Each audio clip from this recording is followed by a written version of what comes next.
to another Coach Dave Academy lap guide with myself, Kieran Harrison, in the BMW M4 GT3. This is week 11 of the IMSA iRacing series, and we're at Daytona. So without further ado, let's get started.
About 2 laps of fuel there.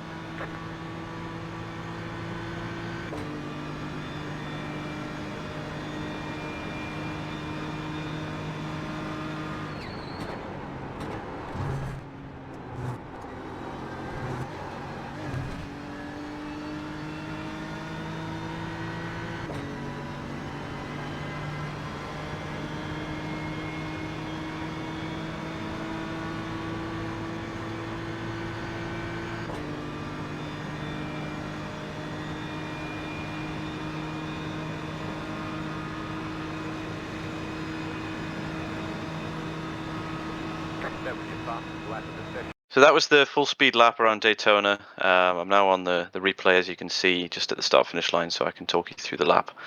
So yeah, just heading into turn 1 here. So you notice that I start the lap quite tight, but then I'm washing out all the way up to the wall. And then my reference is this last dashed white line. I'm braking about a car length and a half before we get to it. So this is what it looks like from on board. So there's a decent chunk before we get to it. I'm just starting to brake now. And then allowing the car to, because you can see we're quite tight here, but then I allow it to drift out just a little bit. I like to stay about here, just maybe just a little bit over that center line. I don't like going any further wide because you can make it work, but for me personally, I find it more difficult to get it back to the apex in time. So with this tighter line, I find that there's enough grip on the inside to get it turned anyway. But the key really is to get it into this apex just after the tire barrier, and then hold it tight to the exit, because as you can see, the road's slightly off camber on the exit, so you really need to keep it reasonably tight through the corner as well to help your traction. You can see I'm already hard on the power here, flat out, still turning. We don't run all the way out because otherwise you've got to come back too aggressively, and the road doesn't have as much grip out there. Then just straight line in this little wiggle as best we can, and then getting immediately back over to the left side. My braking point for this one is just after we go past this last dash line. So you can see the whole car's just past it, and I'm just starting to brake now. Down to first gear for this one. And I think the key for this one, with this car at least, is you've just got to get it turned almost V'ing the corner. We come in quite quick, slow it right down on the apex, and then try and fire out as straight as possible. You see I get flat out quite early. I did have a little, it was just squirming a little bit on the exit, but I stayed flat and it got away with it. But maybe just a little bit more throttle control would have been more optimal, but I got a decent exit anyway. And then this is easily flat. We just want to stay to the left-hand side.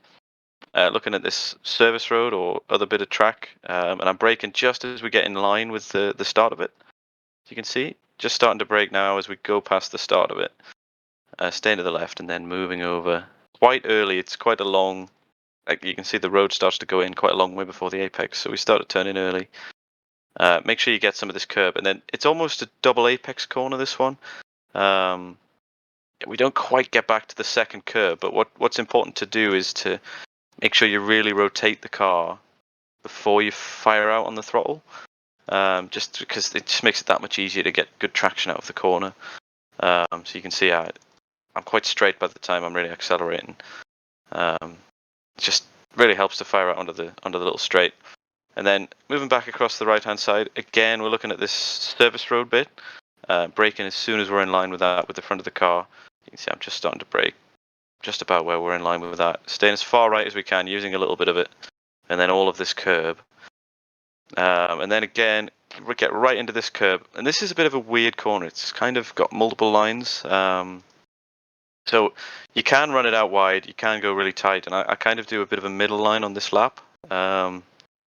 Generally find that the more tight you can get it without compromising how early you get on the power, the better, because you find that if you run really wide, you lose time compared to driving on the inside, but then you have more speed onto the straight, so you make it up all the way towards the chicane. So kind of the middle line seems to be the best in this car, where because I'm quite tight here, you can run out a lot wider, but then I'm also managing to stay full throttle and get a good exit onto the straight, and then we just gradually fade back down on the banking to the inside, and we just obviously hug the inside as best we can, shorten the track, then fading back across the right hand side.